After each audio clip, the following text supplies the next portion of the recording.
వేదిక మీద ఉన్నటువంటి కేంద్ర మంత్రివర్యులు అనేక అభివృద్ధి కార్యక్రమాలతో మన ప్రియతమ ప్రధానమంత్రి గారి సమక్షంలో 9,400 కోట్ల పైచిలకు తెలంగాణలో అభివృద్ధి కార్యక్రమాలకి ప్రారంభోత్సవం శంకుస్థాపన కార్యక్రమం చేసుకొని వచ్చిన కిషన్ రెడ్డి గారు కేంద్ర మంత్రివర్యులు, అదేవిధంగా డికే అరుణ గారు మరి జాతీయ ఉపాధ్యక్షురాలు, అదేవిధంగా మహేశ్వర్ రెడ్డి గారు ఫ్లోర్ లీడర్ గారు, ఇక్కడికి వచ్చిన గరకపాటి మోహన్ రావు గారు, కొండా విశ్వేశ్వర రెడ్డి గారు ఎంపీ గారు, అనేక మంది ఎమ్మెల్యేసు, వేదిక మీద ఉన్నటువంటి రాష్ట్ర జనరల్ సెక్రటరీసు గౌతమ్ రావు గారితో పాటు మరి అనేక మంది ఇక్కడ ఉన్నటువంటి పెద్దలారా సోదరులు సోదరిమణులు, జిల్లా అధ్యక్షులు, కార్యవర్గ సభ్యులు, సోదరులు సోదరిమణులు, పాత్రికేయ మిత్రులందరికీ నమస్కారం.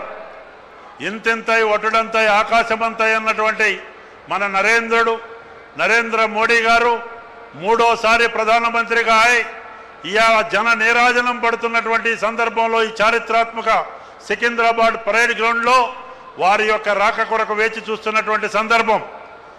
రాక్షస పరిపాలనలతో, అవినీతి పరిపాలనతో, అరాచక పరిపాలనతో పశ్చిమ బెంగాల్లో మమతా బెనర్జీ గారి సారథ్యంలో అనేక మంది చొరబాటుదారుల ప్రమేయంతో జాతి సమగ్రతకే భంగం కలిగించినటువంటి నేపథ్యంలో, అనేక అత్యాచారాలు జరిగిన నేపథ్యంలో ఇవాళ మొత్తం యావత్ హిందూ సమాజం ఇతరులు కూడా అందరూ కూడా ఒకటై 207 నియోజకవర్గాల్లో బ్రహ్మాండమైనటువంటి డబుల్ సెంచరీ కొట్టి ఇవాళ నరేంద్ర మోడీ గారి నాయకత్వంలో, అమిత్ షా గారి చాణక్యతతో అక్కడ కార్యకర్తల యొక్క త్యాగ ఫలితంగా మరి పశ్చిమ బెంగాల్లో గెలిచి, అస్సాంలో మూడోసారి మరి అక్కడ కూడా గెలిచి మరి ముఖ్యమంత్రిగా, పుదుచ్చేరిలో గెలిచి ఇవాళ తమిళనాడులో కూడా కొంత ఓటు శాతం పెరిగి అక్కడ ప్రత్యేక పరిస్థితుల్లో అక్కడ డిఎంకే యొక్క పరిస్థితులు అనేక రకాలుగా పోరాటం చేసినప్పటికీ అక్కడ విచిత్రమైనటువంటి రాజకీయ సమీకరణల మధ్యలో అక్కడ టీవీకే అక్కడ అధికారంలో రావటం జరిగింది. తగుదనమ్మా అని చెప్పి మరి నీతి లేని పరిపాలన, నీతి లేని కార్యక్రమాలు చేస్తున్నటువంటి ఆనాటి నీతి లేని పరిపాలన ఇచ్చిన యూపీఏ కాంగ్రెస్ పరిపాలన ఈనాటి మరి ప్రతిపక్ష నాయకుడు రాహుల్ గాంధీ గారు, మల్లికార్జున ఖర్గే గారు అనేక మంది నీతి బాహ్యమైనటువంటి చర్యలకు పాల్పడి ఇలా డిఎంకే సపోర్ట్తో గెలిచిన 5 ఎమ్మెల్యేలు తక్షణం 24 అవర్స్లోనే కేవలం అధికారం కొరకు టీవీకే పక్షాన చేరారు. ఇలాంటి రంగుల రాట్నం చూపిస్తున్నటువంటి కాంగ్రెస్ పార్టీ నాయకులారా, ఈ రాష్ట్రంలో కూడా 6 గ్యారంటీలతో 420 హామీలతో అధికారంలోకి వచ్చినటువంటి ఈరోజు రైతు గోసపడ్డదు, అన్నదాతల గోసపడ్డదు. అన్నమో రామచంద్రాని పరిస్థితిలో రైతు ఉంటే ఈరోజు మా జిల్లాకు సంబంధించిన ఖమ్మం నుంచి 3 మంత్రులు ఉన్నారు. దున్నపోతు మీద వర్షం పడ్డట్టున్నది. అక్కడ ఒక ఖమ్మమే కాదు, తెలంగాణ యావత్తు మొక్కజొన్న రైతులు, వరి రైతులు, వారి గోస, అరణ్య గోస, వారి గోస చెప్పరాని అల్విదాని గోస అని చెప్పి సందర్భంగా మీకు నేను మనవి చేస్తున్నా. మహిళలకు వాగ్దానాలు చేశారు, నిరుద్యోగ యువకులకు వాగ్దానాలు చేశారు, అనేక మంది బలైన వర్గాలకు వాగ్దానాలు చేశారు. అధికారం వెలగబెడుతున్నటువంటి వీళ్ళు ఈరోజు మర్చిపోయి అమరవీరులు 1200 మంది అమరవీరుల సాక్షిగా వచ్చిన ఈ తెలంగాణ బిడ్డలని, తెలంగాణ సోదరుల్ని, వారి ఆనాటి అమరవీరుల కుటుంబాలని కూడా మర్చిపోయి అనేక వాగ్దానాలతో ముందుకు పోతూ టక్కు టమార గజకర్ణ గోకర్ణ విద్యలతో ఈరోజు అరచేతిలో వైకుంఠం చూపిస్తున్న రేవంత్ రెడ్డి గారి యొక్క సారథ్యంలో ఈ రాష్ట్ర భ్రష్టు కాంగ్రెస్ ప్రభుత్వం, ప్రజా వ్యతిరేక ప్రభుత్వం, అవినీతి ప్రభుత్వం, కమిషన్ చేస్తున్నటువంటి పరిపాలనలో ఈరోజు కొట్టుమిట్టాడుతున్నటువంటి సందర్భంలో ఈరోజు కర్రు గాల్చి ఓతబెట్టే పరిస్థితి వస్తుంది. ఎట్లయితే పశ్చిమ బెంగాల్లో మార్పు వచ్చిందో, ఎలా అయితే అస్సాంలో వచ్చిందో, ఇవాళ కర్ణాటక నుంచి కూడా నిన్న దరిదాపు 4 లక్షల మంది ప్రజలు మరి కర్ణాటకలో యడియూరప్ప గారి సభకు వచ్చారు. ఈరోజే పొద్దున మరి మన ప్రధానమంత్రి గారు కర్ణాటక పర్యటన చూసుకొని ఇక్కడికి వచ్చారు. దక్షిణ భారతంలో కూడా కర్ణాటకతో పాటు తెలంగాణలో కూడా గోల్కొండ కిలా మీద మన కాషాయ జెండా ఎగరడం ఖాయం. ఈ భ్రష్టు పట్టిన కాంగ్రెస్ పరిపాలనని, మరి రాక్షస పరిపాలన, ప్రజా వ్యతిరేక పరిపాలన, కమిషన్ పరిపాలన, CCC పరిపాలన, కలెక్షన్ కమిషను, ఈ రకంగా కరప్షన్ చేస్తున్నటువంటి పరిపాలన చరమగీతం పాడే రోజు ఎప్పుడు ఎలక్షన్లు వచ్చినా వస్తాయి. రామచంద్ర గారి సారథ్యంలో తప్పనిసరిగా అందరం కలిసికట్టుగా పనిచేద్దాం.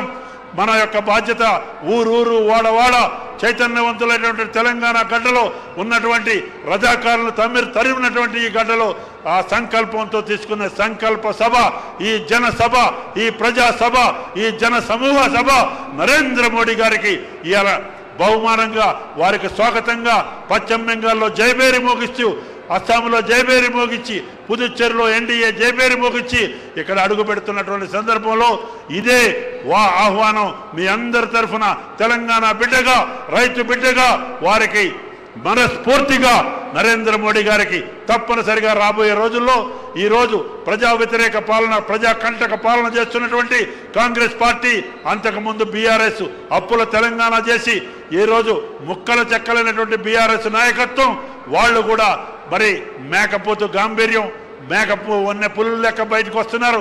అటు బీఆర్ఎస్ ఇటు కాంగ్రెస్ నానానికి రెండు వైపులు అని చెప్పి బొమ్మ బరుసు. కాబట్టి ఈరోజు ఆనాడు కేసీఆర్ సారథ్యంలో బీఆర్ఎస్ని తిరస్కరించారు.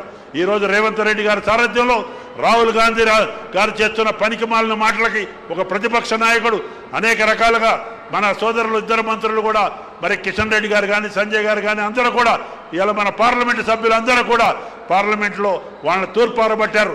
రాహుల్ గాంధీ ఈర్ష్యతో, అసూయతో సోనియా గాంధీ గారి దగ్గర నుంచి, ప్రియాంక గాంధీ దగ్గర నుంచి, మల్లికార్జున ఖర్గే దగ్గర నుంచి, మల్లికార్జున ఖర్గే అయితే మన యొక్క ప్రియతమ ప్రధానమంత్రిని టెర్రరిస్ట్తో పోల్చాడు. అయ్యో మల్లికార్జున ఖర్గే గారు, మీ యొక్క పరిస్థితి బాగలేదనుకుంటా, కానీ ఈ వయసు మీరిన మాటలు మాట్లాడకండి. టెర్రరిస్టుల గుండెల్లో నిద్రపోయిన టెర్రర్ మనం నరేంద్ర మోడీ అని చెప్పి సందర్భంగా మీకు నేను మనవి చేస్తున్నా. ఆపరేషన్ సింధూర్ చేసినటువంటి ఈరోజు 4 రోజుల నాడు ఆపరేషన్ సింధూర్ చేసి మన యొక్క ధీరోదాత్తులైనటువంటి సైనికులు నడిపించిన నరేంద్ర మోడీ గారిని టెర్రరిస్ట్ అంటావా? టెర్రరిస్టుల గుండెల్లో నిద్రపోయిన టెర్రర్ మన నరేంద్ర మోడీ గారు. భరతమాత ముద్దు బిడ్డ, భరతమాత గౌరవించే గర్వించే ముద్దు బిడ్డ, ఇలా ప్రపంచ నాయకుడు ఇలా నరేంద్ర మోడీ గారిని ఆదర్శంగా తీసుకుంటున్న ఈ సందర్భంలో అందరూ కూడా స్వాగతం సుస్వాగతం పలికి వారికి అభినందనలు తెలిపే సభ, అభివృద్ధి సభ, సంక్షేమ సభ, మేలు కొలిపే సభ, తెలంగాణ సమాజానికి ఒక దిశ దశ, ఒక దిక్సూచిచ్చే సభ ఇది తప్పనిసరిగా అవుతుంది. చారిత్రాత్మక సభగా పేరున అందరికీ ఎండలు కూడా లెక్క చేయకుండా పెద్ద ఎత్తున తరలిచ్చిన అందరికీ మనస్ఫూర్తిగా నమస్కారం తెలియజేస్తూ మనందరికీ మంచి జరుగుద్ది. ధర్మం ఎట్లయితే కురుక్షేత్ర సంగ్రామంలో శ్రీకృష్ణ పరమాత్ముడు ధర్మం వైపు ఉన్నాడో, రాముడి యుద్ధంలో రాముడి పక్షాన ధర్మం ఉందో, ఈ రాక్షస పరిపాలకుల్ని 4 సీట్లు రాలేదు, ఇలా తగుదనమని 5 సీట్లు వస్తే ఏదో పెద్ద కాంగ్రెస్ పార్టీ తమిళనాడులో వచ్చినట్టు పోజులు ఇచ్చే రాహుల్ గాంధీ గారు డయాస్ మీద పోయి కావులిచ్చుకుంటున్నాయని. ఈ యొక్క కావలింతలు, ధృతరాష్ట్రుడి కౌగిళ్ళు, మమతా బెనర్జీకి ఎట్లయితే పుట్టగతులు లేకుండా పోయినాయో ఈ రాష్ట్రంలో కూడా రాహుల్ గాంధీ నాయకత్వానికి ఆయనకట హర్యానాలో గెలిస్తే ఓటు చోరీ అంటాడు, మధ్యప్రదేశ్లో గెలిస్తే ఓటు చోరీ అంటాడు, మహారాష్ట్రలో మనం గెలిస్తే ఓటు చోరీ అంటాడు, కానీ కేరళలో గెలిస్తే ఎలక్షన్ కమిషన్ బ్రహ్మాండంగా అంటాడు, తమిళనాడులో గెలిస్తే ఆడికి పోయి కావులిచ్చుకుంటారు, అక్కడ ఓటు చోరీ కాదు, పశ్చిమ బెంగాల్లో ఓటు చోరీ అంటాడు. అంటే ఆయనకు అనుకూలంగా వస్తే బ్రహ్మాండం, లేకపోతే ఓటు చోరీ. సిగ్గు శరం ఉండాలి మాట్లాడటానికి. కాబట్టి నీతి బాహ్యమైనటువంటి కాంగ్రెస్ పార్టీ, ఇతర పార్టీలు, ఇండియా అలయన్స్ యొక్క కమ్యూనిస్టులు కూడా రష్యాలోనూ చైనాలో వర్షం పడితే ఇక్కడ గొడుగులు పట్టేవాళ్ళు, వాళ్ళు కూడా ఇలా కమర్షియల్ పార్టీ రాజకీయాలు చేస్తున్నారు వ్యాపారాత్మకంగా. కాబట్టి సోదరులారా, సోదరిమణులారా, వచ్చేది తప్పనిసరిగా ఈనాడు ఈ తెలంగాణకి పట్టినటువంటి గ్రహణం, చంద్రగ్రహణం విడిపోతే, రేవంత్ రెడ్డి కాంగ్రెస్ గ్రహణం కూడా విడిపోతే తప్పనిసరిగా భారతీయ జనతా పార్టీ ప్రజల యొక్క పార్టీ, దేశం కొరకున్నటువంటి పార్టీ, ప్రజల కోసం పనిచేసే పార్టీ, మీ కొరకున్నటువంటి పార్టీ, అన్ని వర్గాల కొరకున్నటువంటి పార్టీగా ఆశీర్వదించే సభగే ఇది. జనసభ, జన సమూహ సభ, ఈ రకంగా ఒక హెచ్చరిక సభ. ప్రజా వ్యతిరేక పాలన చేస్తున్న కాంగ్రెస్ పార్టీకి ఇలా కబడ్దారని చెప్పే సభ. ఈ 4 మాటలతో మీ అందరూ పేషెన్స్గా విన్నందుకు మీ కృతజ్ఞతలు చెబుతూ ముగిస్తున్న. భారత్ మాతాకి, భారత్ మాతాకి జై శ్రీరామ్, జై జై శ్రీరామ్. Thank you.